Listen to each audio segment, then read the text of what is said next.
Hey everybody, welcome to The Art of Accomplishment, where we explore living the life you want with enjoyment and ease.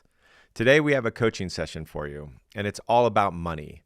The money issues that we have on the surface and the root causes underneath.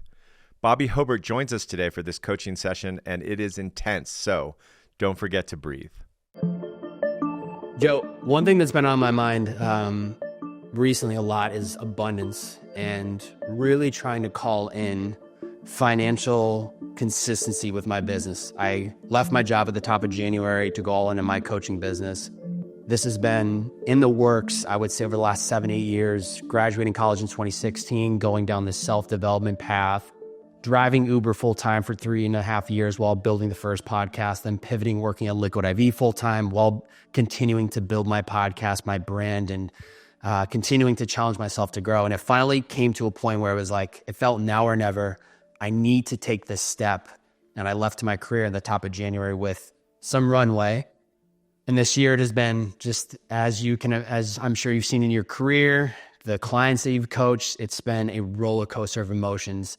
And the timing of us doing this conversation today is incredible because I really feel like we're kind of in a very tough spot where credit cards are ran up, cash flow is really low.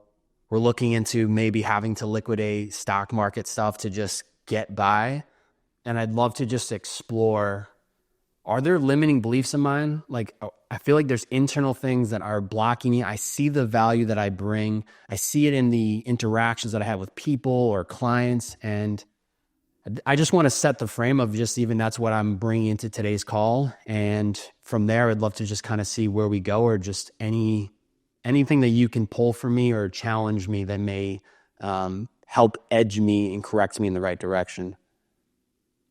Cool. So what makes you call it abundance instead of, say, I want to be filthy rich? Oh, yeah. Here we go. I think there's a friend of mine called me out on this. He's like, I think it's me being scared to say that out loud, that I'm a bad person if I want to acquire a shit ton of money. Cool. What makes you bad for wanting to have money?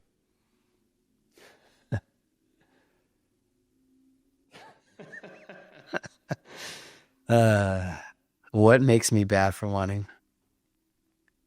Maybe that's even a better question. That's maybe even the better question. I'm almost wondering, are there beliefs from when I was younger? I grew up in a very blue collar household where I just made the association that if you have a lot of money, you've done bad things to make that money, or you're almighty and powerful. Well, let's check the first one that you mentioned, or the second one you mentioned. How okay is it for you just to want? I think it's totally okay to want. Okay. Say something that you want that you're totally, like, there's no constriction in your body when you say it. Just, I want to make $250,000 a year. Yeah, there is constriction in your body there. You didn't say there was no love in your system when you're like, oh, I want to make $250,000. It was, I want to make $250,000. Like, you had to tighten up and speed up to be able to say that. But let's stay away from money just for a second. I just want to get into want. What is it okay for you to want, and what is it not okay for you to want? And I don't mean logically. I got it. Logically, it's all good, but emotionally, nervous system wise, what is it okay for you to want? And what is it not okay for you to want? So, for instance, if you say, I want my fiance to be happy, let's hear you say that and see what happens. I'm sorry, your wife. You're not your fiance. No, okay, you're right. Okay, yeah. You're right. I want my fiance to feel happy. Yeah. Okay, now I want $250,000 a year. What's that one?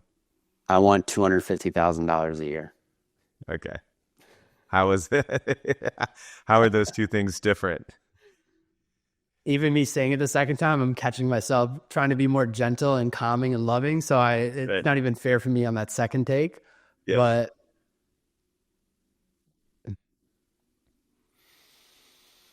what I noticed is you were more loving, trying to be, and it actually tickled you. Like I saw the smile. I saw like you got tickled. Mm. Where does the So tickle? What causes the tickle?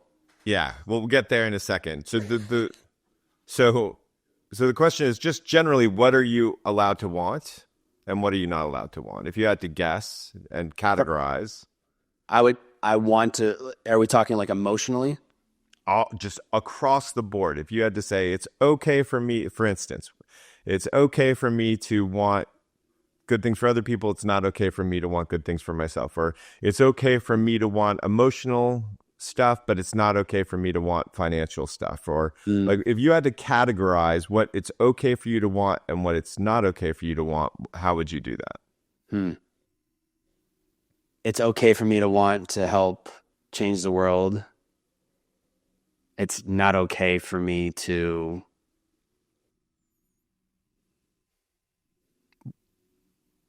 want this abundance of money or want wealth, extreme wealth. It's okay for me to want to prioritize my own well-being.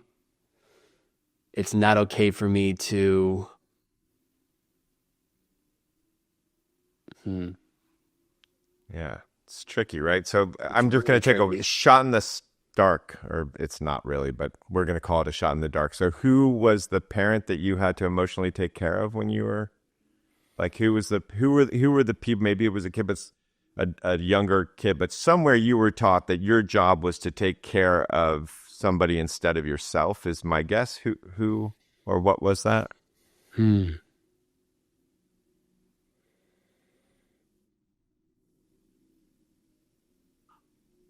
It's a tough question because I don't feel I had to necessarily take care of either of my parents. I have a younger sister, 2 years younger than me, but I feel that I looked out for her Yeah. growing up, and I tried to like when we were in high school, I felt like was going down a different path in the sense of the people she was surrounded by. I didn't think were the most encouraging, positive, and I was around more Yeah, this sounds scholar different. like people. Yeah, that doesn't hit when I'm listening to you. Okay. Um, typically, and so I may be wrong on this one, but typically what I see is that somebody who has this, I fall into the category, uh, this desire to like help the world, save the world, help other people. A lot of coaches fall into this category. Generally, they had somebody that they were responsible for their happiness when they were young, and it was a subtle responsible for happiness. Like maybe it was, I need to make sure they're happy so they don't get angry in the house, or maybe I need to take care of them emotionally because they're always depressed, or there's a way in which what the natural way of parents or some maybe other caregivers is that their job is just to constantly be looking after the kid. But it's usually when there's this like save the world thing, there's the other way that goes, which is their job is to take care of the parents a little bit. And so, I see. yeah, If I go one layer deeper to give you more context, when I say, I want to change the world, yeah, what I'm really trying to say now, like thinking about it, is I want to help people live and create a life that excites them just the same way when I graduated college. That was the mission. 99% went and got a corporate career, and I was like, I'm going this my own path. And everyone was question marking and asking me why. So I think even if I go a layer deeper, I want to change the world in the sense of I want to help empower others to step in and create that life that they want for themselves. that's what I'm talking about. So, is there any place you can look at your childhood? I may be totally off, but is there any place you can look in your childhood and go, oh, I was responsible for the happiness of an adult where it wasn't my job? Hmm.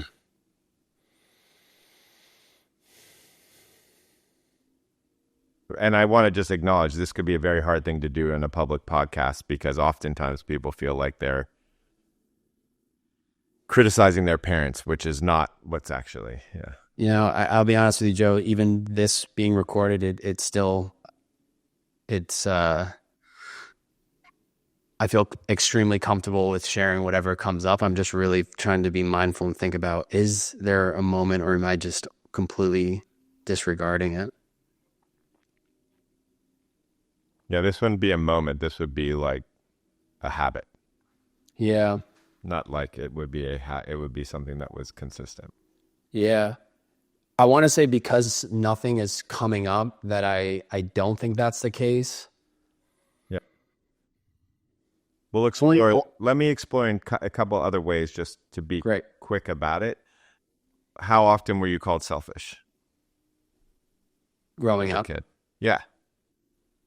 Not really ever, I don't think. Great. Okay. That probably explains that that's not the pattern that's at play here. Okay. So going back, what is it that makes it bad to want money? What is it that makes it your job to help other people?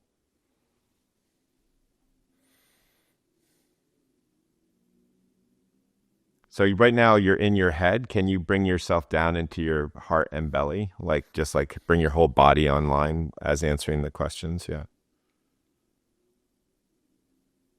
Hmm. I really don't know what has caused this this I money. don't need a cause. I just need like an emotional justification. We don't have to go into history for it. Just like what right now would make it Tight, wrong for you. tense, Yeah. uncomfortable, Yeah. not deserving, Oh, great. There it guilty, is. Yeah. guilty. Non-deserving. Cool. What makes you not deserve money? I haven't worked hard enough. I don't have the skill sets for it. The value I bring doesn't equal to the amount of money that I know I should be paid for. Okay. So Elon Musk really probably didn't work much harder than the guy who owns my local tire shop.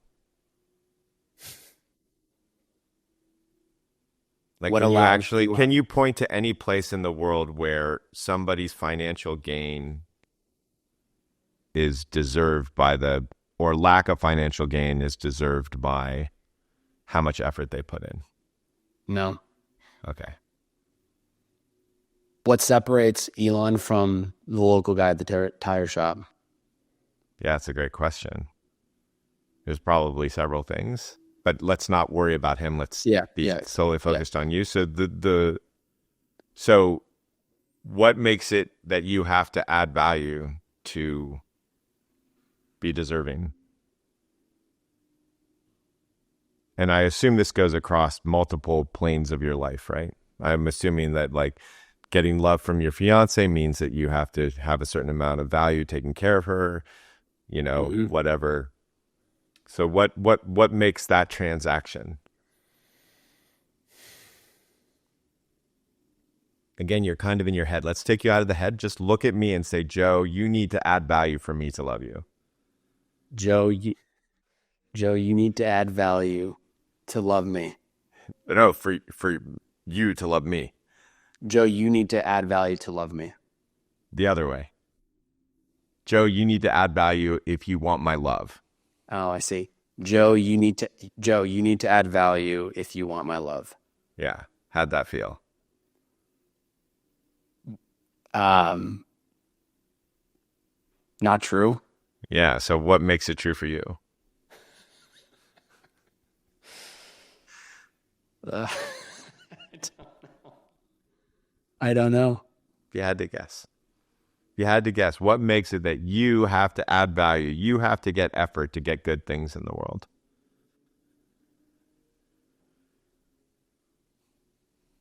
Hmm. I keep trying to come back to you and not get so in my head. Yeah.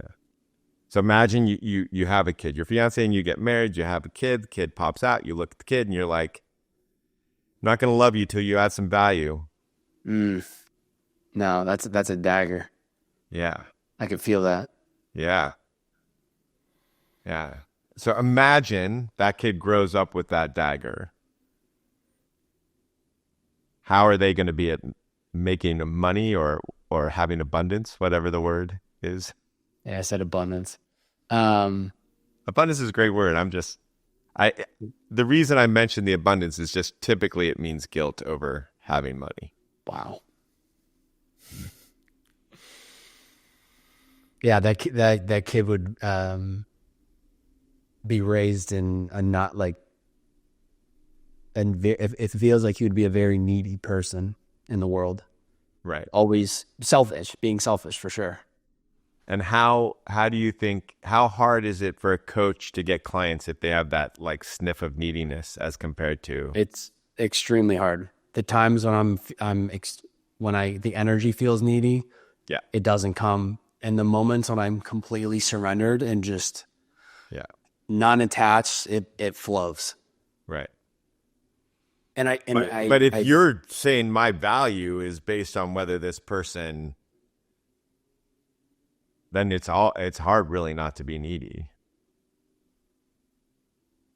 so it's standing true in my value regardless of what. I'm going to keep on interrupting you because what you do is that the idea gets settled and then you say, this is what I have to do. So this idea shows up and then you immediately turn it into a task that you have to do so that you can be good enough so that you can get love. Do you see the pattern that I'm speaking to? Say that It's again. happened. Yeah, it's happened 3 times in the call. So basically, the recognition just happened, which is, oh, right, I just need to stand in my value, right? And that became a to-do that you have to do so that you earn whatever it is that you want to earn. Which destroys the epiphany. The epiphany in itself is, oh, well, actually, let's go to the deeper epiphany. What is it that you have to do to deserve love? Do you have to stand true in yourself to earn love? Just be. Yeah. Just be who I am fully. How about who you are half? Do you deserve love then? Yes. Okay. How about who you are 10%? Do you deserve love then? Yes. Okay. So what made you put fully on there?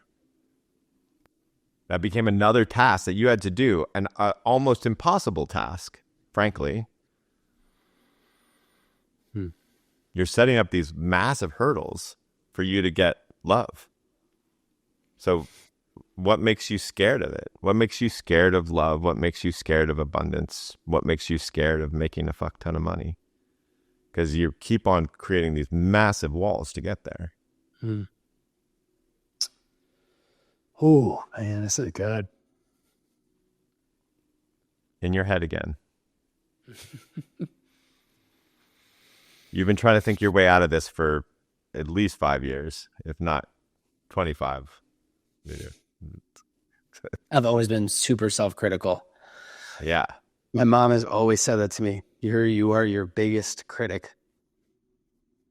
Yeah.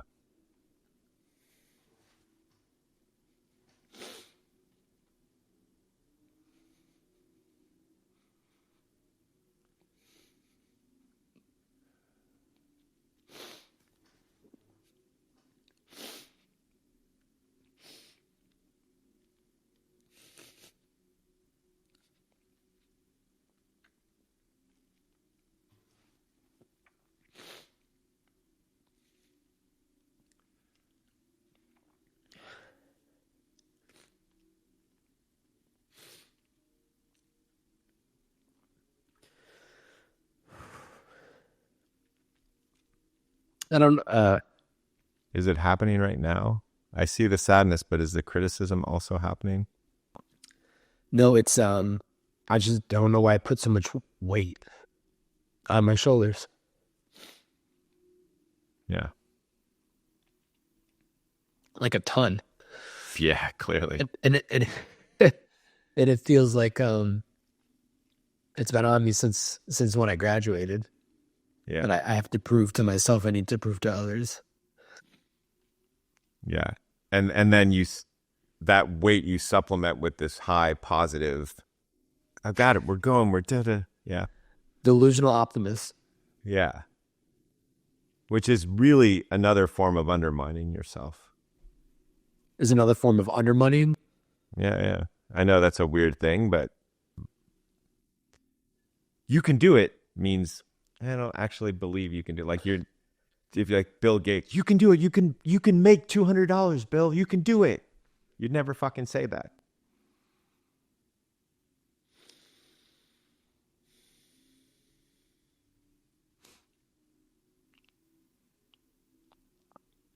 Hmm. That positivity is also a form of doubt, the way it runs in your system.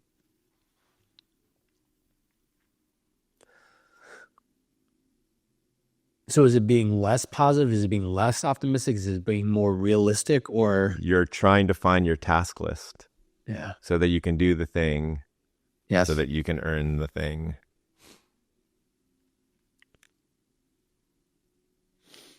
I was going to ask, how do I remove that? Yep. Yep.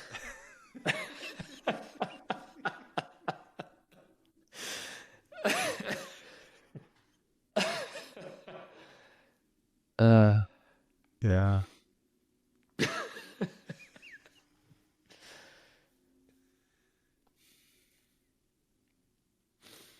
Yeah.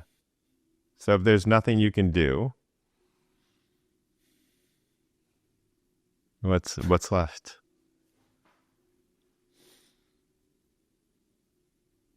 just being. Well, you're trying to get somewhere, and there's this task list of things to do to get there. If you can't do anything to get there, like what's like what happens to there? It doesn't, it no longer exists. What does? This creation of a destination. What does exist? Tell me what the destination is. Ultimately, what's the destination? So you've done the work, you've figured yourself out, you've fucking been the perfect 100% you, and you've totally completely in yourself, and you've got the $1 million in the bank, and then what? What did all that get you? Feeling freedom, joy, excitement. Yeah. So if there's nothing to do, where's your freedom, joy, and excitement?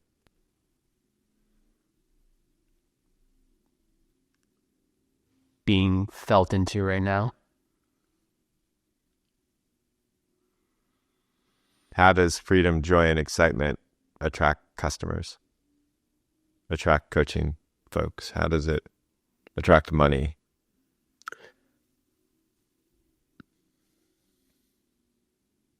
You're in your head again.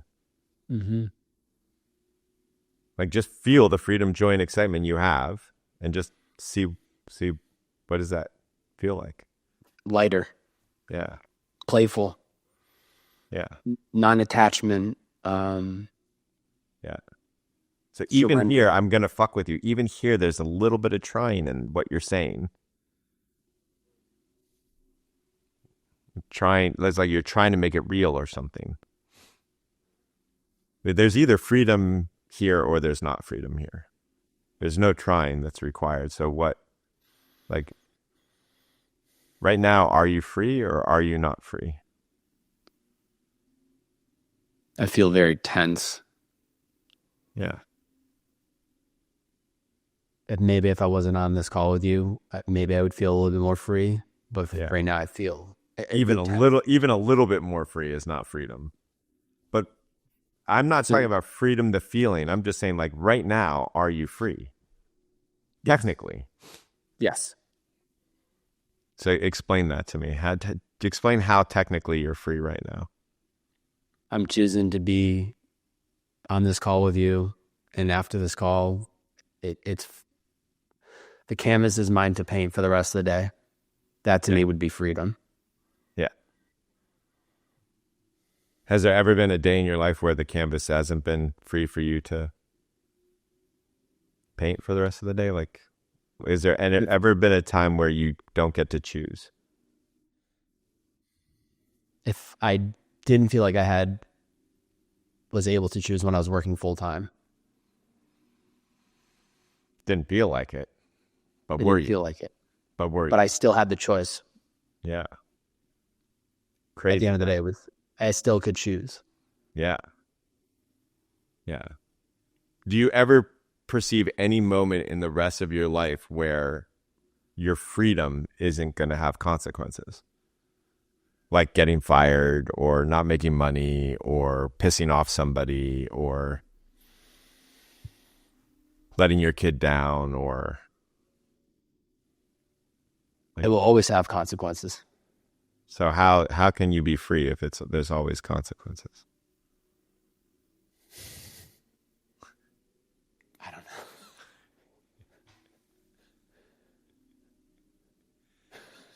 know. Right. And relief. Look at the relief that came with that.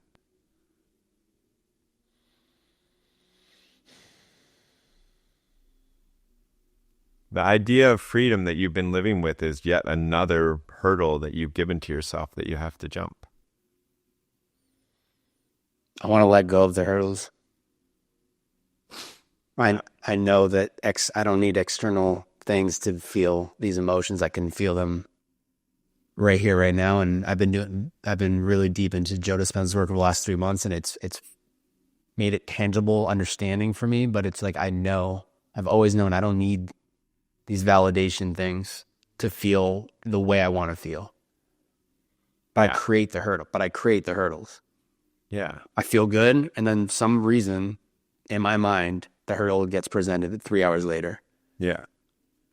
And it's intoxicating. I can just feel it, and it just ripples into how I show up across the board. Yeah. So, and it's not the version of who I want to be. Right. So I want to at some point touch on potentially the fact that story you are recreating right now is you're doing it right now. And so you've gone to tactic 2. First tactic was, let me give a to-do list that I can do the thing to get. Tactic 2 is, let me tell you who I am, and I'm going to define myself in this way so that I can't have the thing that I want. But the question that I have for you is,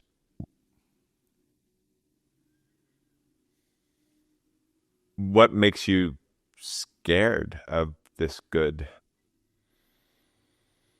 thing, of this freedom, of this abundance, of this this feeling of oh, I feel fucking good.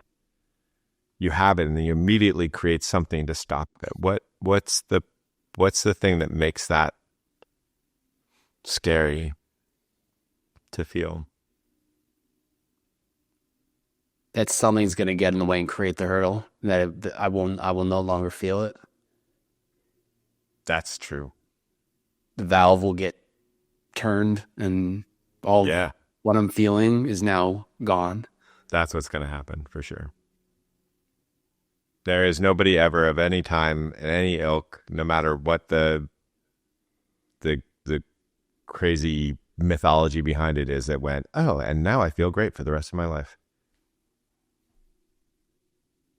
It's a choice to feel great, essentially.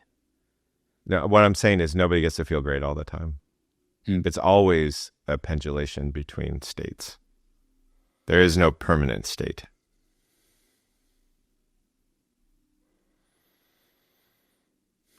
There's a stateless state, but I'm not going to go into that. You're no matter what, there's good days and bad days. For sure. Maybe your good day in 10 years was, your bad day 10 years from now is the shittiest day. I'm sorry. Let me try that again. And maybe 10 years from now, your bad day was the best day that you had today. But there's still going to be good days and bad days, right? There's still going to be this up and down. Yes. Yeah. So there's just, it's going to be taken away from you. And that's okay. Yeah. I mean, you're going to finish eating an ice cream cone, but you're not scared of ice cream.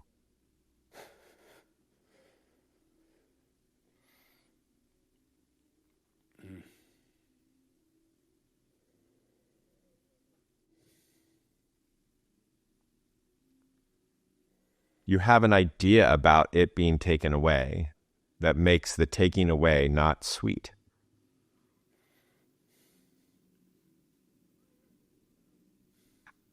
What's the idea? What's the idea behind losing a good feeling, or losing money, or losing love that doesn't make the money and the love and the freedom, whatever, sweet?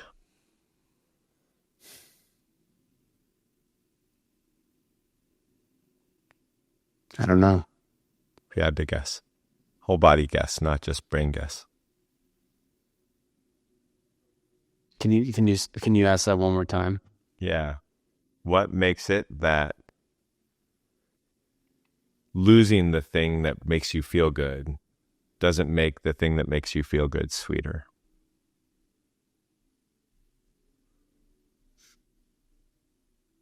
A really great meal would not be so great if you ate it 24 hours a day.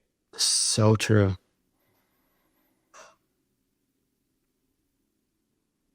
Even if you ate it every day at lunch, it would not It be would, great soon. yeah, it would go from this fantastic meal to just Yeah. the new standard. Yeah. So what makes it not sweet that these things pass? Me. Of course, if we're going to blame somebody, it's going to be you. My relationship with it. What are you not responsible for bad happening in the world exactly? Like your world, Mm-hmm. your existence, what part of it are you not responsible for? External? Anything external? I'm saying like, well, external is, you could say how much money you made this year would be an external factor, or you could call it an internal factor. I'm saying like, obviously you're not responsible for hurricanes, but it seems like you have taken full responsibility for your entire life. Anything bad that happens, a bad thought, a bad emotion, It's me.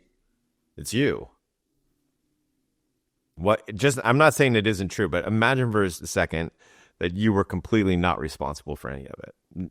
By the way, neither was anybody else. Nobody, so you can't blame anybody and you can't blame yourself.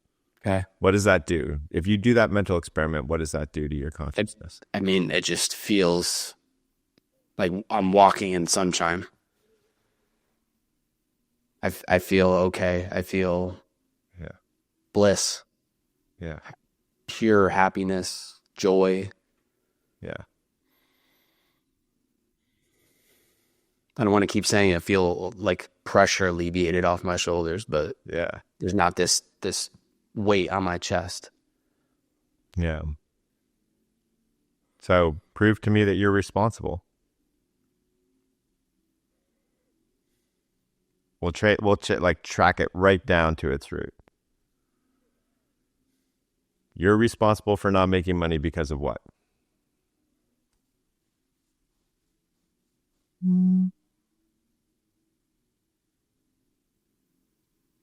I'm not responsible for making money. No, you are responsible for not making money. That's how your brain normally works, right? I'm not agreeing with that, but we're going to just see logically if it makes any goddamn sense. So you're responsible for not making money. You tell yourself that. How do you justify that? What is it that you did or didn't do that made I'm not trying hard enough. You're not trying hard enough. That's great. And what makes it that you didn't try hard enough? There's a million different ways to attract clients, and you've tried 4 out of the million ways. So get on board with the other. And what made it that you only tried 4 instead of 10 or 20? Time and bandwidth. Time and bandwidth. And wait, so you're responsible for time? No. Okay. So well, I'm responsible for how I spend my time. Okay. And how you spend your time is based on what, your thoughts, or your, like, what, how do you decide how to spend your time? How I manage my calendar. How do you determine how to manage your calendar? Priorities. How do you determine your priorities? I choose it. Choose it. Okay, cool. So if you have choice, then you could be held responsible. Right? Correct. Cool. So choose to stop having thoughts.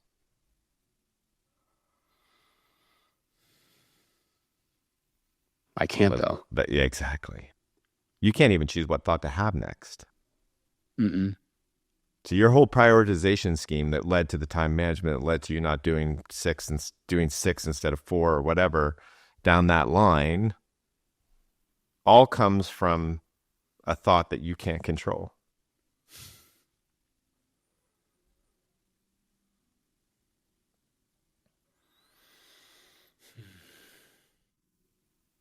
This is rocking my world. It's what's crazy is I get it. Sometimes there's these moments where, oh, I choose is a very empowering thing. I get to choose is a really empowering thing. There's also a time where I chose this is a very disempowering thing. Mm. And right now, the whole, I have agency is very much disempowering you. When you say I have agency, can you, like, what do you mean by that? I'm responsible for the whole kit and caboodle of my life.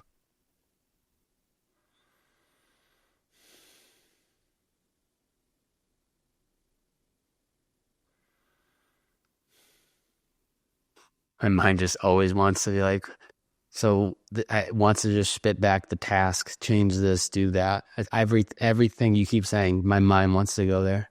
Yeah. Yeah, that's the habit. And you can't stop it. Ah. You don't even have control over that.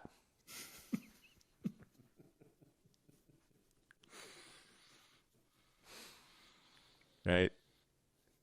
You basically, you have already turned freedom into something wrong with you.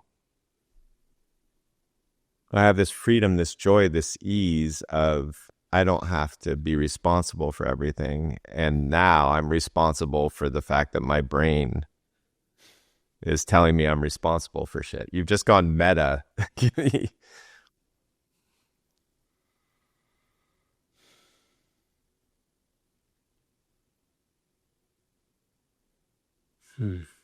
So here's a question for you. If you didn't feel responsible for your life, what do you think you would end up doing? Nothing. Well, then you better feel responsible for your life then, yeah?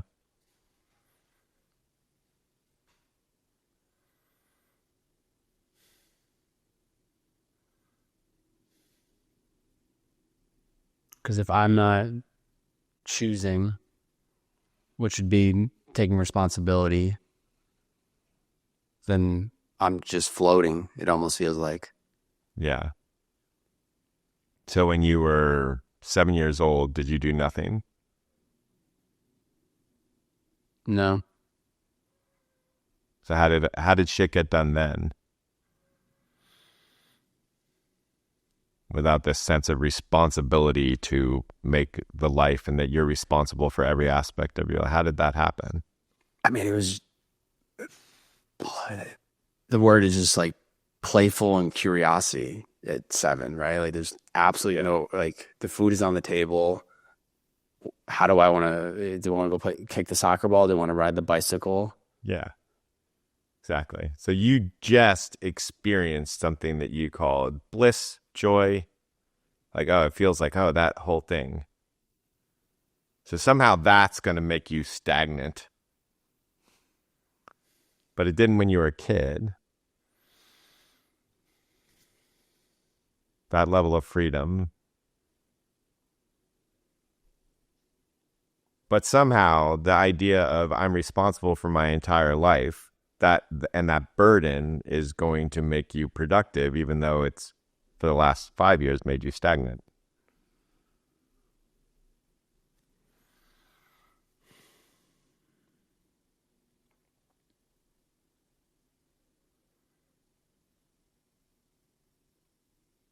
Okay, we're going to try something totally different for a second. Without going into the past or the future, tell me what's wrong with you right now. My mindset. Say again. My Yep. mindset. These Right. beliefs, Right, patterns. right now. Your believers in the future or in the past. Like I'm right now. What's wrong with you? There's nothing wrong with me. So what are you? I just am. Yeah. Then what are you trying to earn? What's the task list for if there's nothing wrong with you right now and right now and right now?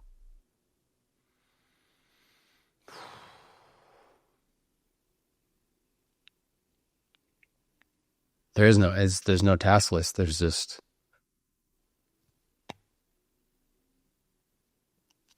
Saturday. It feels like Saturday morning. Yeah. Just like freedom of flow and just is. Yeah.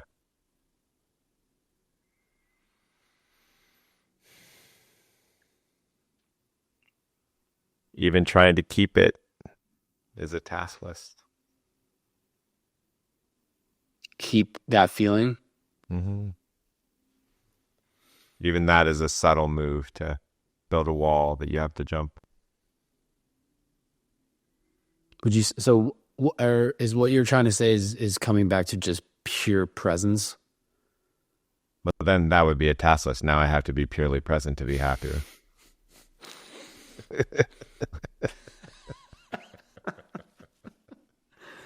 Oh God, I knew I was gonna get my world rocked on this, and I love it.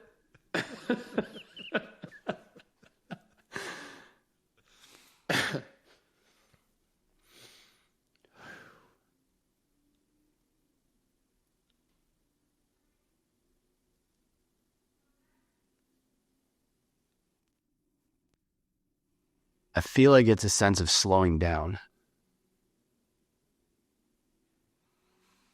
I mean, I'm going to move out of the truth for a minute and then move into the practical, the tactical, and then I'm going to come back to the truth, um, for lack of better words.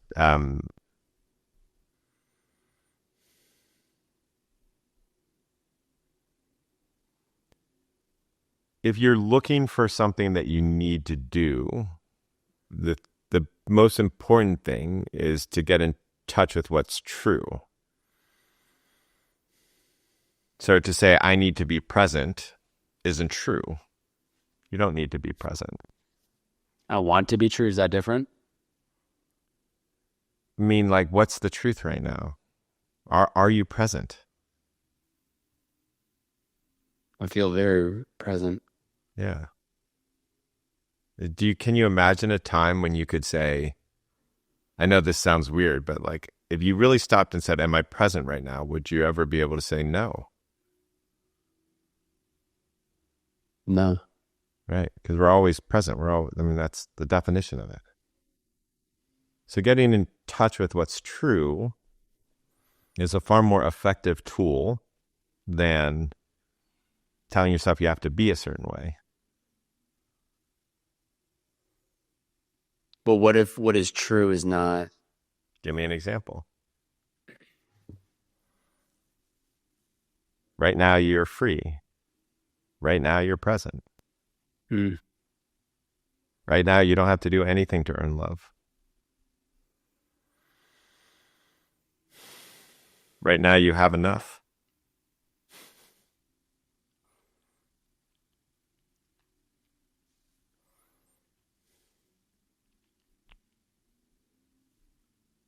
Right now, people love you.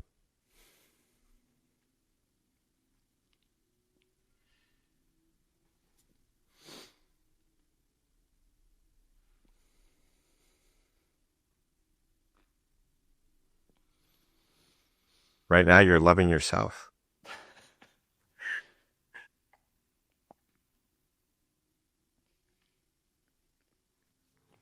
I don't know why even you saying you are enough.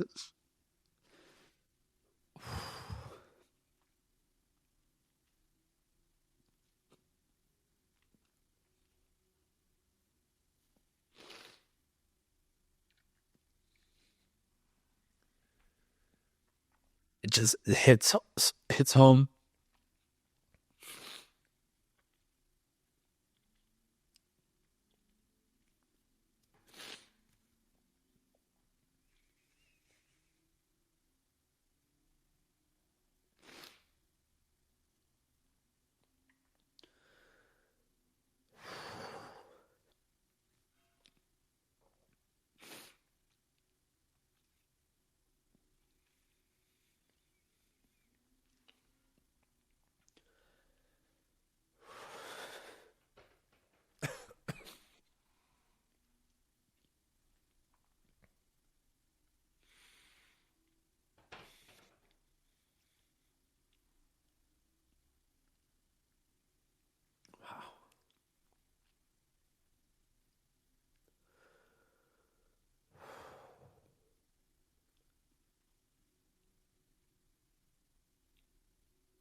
Ooh.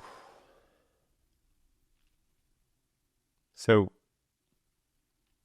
I want to stay with the tactical. So there's two things that can very much help you with from this perspective, from seeing this aspect. Then there's a couple things you can do that can really help you with the financial abundance, which is where you started and where you came in. Yeah. So one of them is, so that constant internal critic that you spoke to is happening. You don't get to control that. That's not going to stop. Where you do have some space is how you respond to it. Right? So basically what happens in your head right now, correct me if I'm wrong, is, God damn, you should be doing more. Why didn't you spend more time? Why did you only do 4 things? You could have done 6 things. Mm-hmm. And you respond to that the way, think of the politician you like the least, and you think about the acolytes of that politician, and they're like, okay, yeah, whatever you say, okay. That's how you react to that voice in your head, that internal critic. You don't really get to change the critic as much as you get to change the way that you relate to the critic. Mm-hmm. So you could say, hey, that's pretty bad management style. Or you could say, I see how scared you are. Or you could say, fuck you, shut the fuck up. Or you could say, yes, sir, I'll get right on that. Right? You have all sorts of options that you can respond to the way that that voice speaks. And so your job isn't to do any of them. Your job is to experiment. So write down 20 of them, and every day, or every 2 days, or every 3 days, pick one of them, and then do it for that day, or 2 days, or 3 days. So your job is to basically just experiment. You're not trying to get anywhere. You're just experimenting with, what is it like to treat the voice in my head this way? What is it like to treat the negative voice in my head that way? What is it like to treat the negative voice in my head that way? Mm. So that's one experiment, very tactically. The other one is that you and your fiance, every day, 10 minutes a day, have a gratitude practice. It's an out loud gratitude practice where you feel gratitude. This isn't optimism. This isn't hope. This is, I'm grateful, and feel that gratitude and speak from that gratitude about all the material stuff that you have in your life. I'm so grateful that I have the ability to do podcasts. I'm so grateful that the podcast that I did created this amazing coaching session for free. I'm so grateful that we have food on the table. I'm so grateful that, I can go get a job. What all the things, and so you're just and you need to have that felt physical sense of gratitude. And so you'll say gratitude, you'll savor it like a good meal. She'll say a gratitude, she'll savor it like a good meal, and you'll just go back and forth like that for 10 minutes a day, 3 months. It's an experiment. Okay. Right? And you're not taking that and saying, I should be grateful all the time. No, it's just, you're just being grateful for that 10 minutes for what's there. And the reason that this is important, there's several ways that this works, but right now you define yourself as somebody who doesn't have enough. Enough this, enough that, enough the other thing, enough time, enough energy, and blah, blah, blah, blah. This actually changes your self-definition to somebody who has enough. And if you walk around the world with, I'm the person who has it plenty, then you act differently in the world.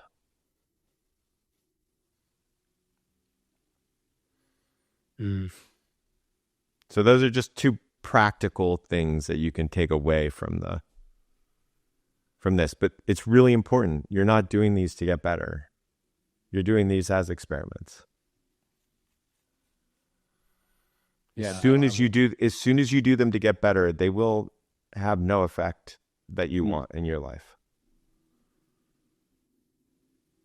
And you'll notice this in your tools that you use. Like you have collected all these tools in your life for self-development. They work for a while and then they stop working. And you'll notice that they work until you use them to improve yourself, which means you've taken the love out. Mm. They become a form of criticism, and so the tool stops working. Wow.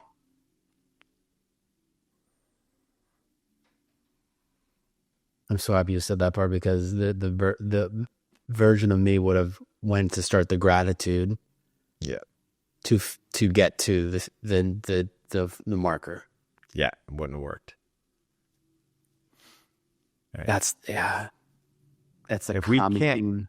if we're trying to change, like, imagine somebody says, okay, I want you to accept an emotion. And so you're like, okay, I'm going to accept my anger, but you're accepting it to get rid of it. It's not really accepting it, right? Yeah. it's like, I'm accepting you, son, in the house because I want you to grow up and fucking leave. Isn't really like accepting your son into the house, right? And Yeah. so it is like a deep welcoming of what is. It is not a, it's not a, I'm going to welcome what is, I'm going to be present so that I can be better. It's no, it's like so I can be with what actually is. I love that.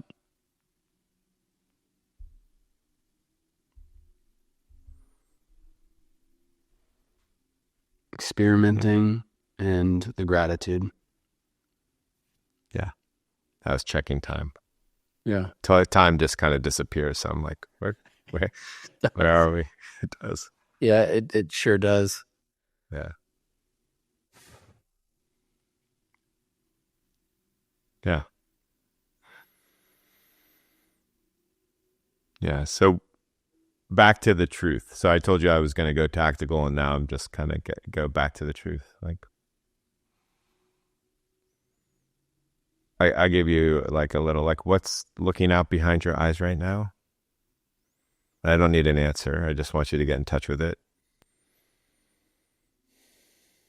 And oh, you're really trying hard to get in touch with something that's naturally there. It's just what's, yeah, there. What's looking, yeah. Is there anything that needs to be done about that? Like, is there anything that you want that's not there? It's all there. Yeah.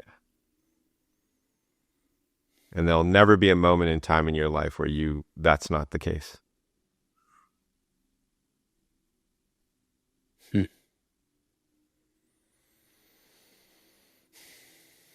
Total pleasure to work with you. Man, full of gratitude, Joe.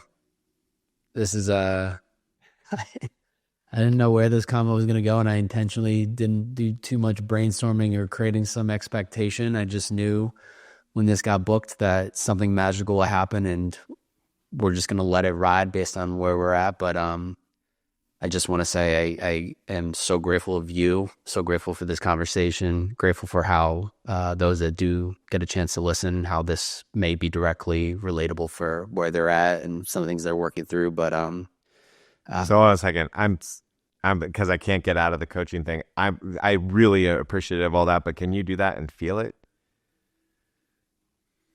Like you were in your character a little bit for a second there. Like that positive, like character thing.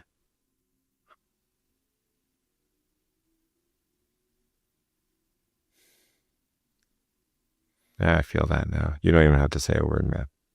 I feel that.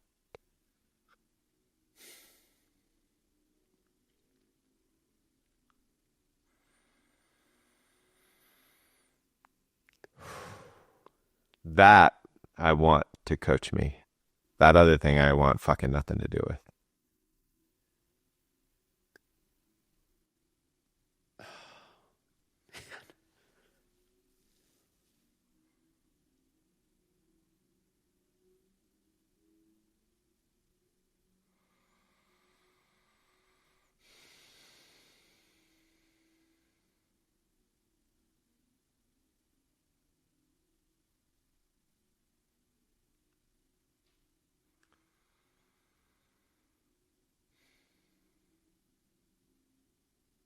yeah, wow, I so appreciate you stopping me there. I appreciate you meeting me there.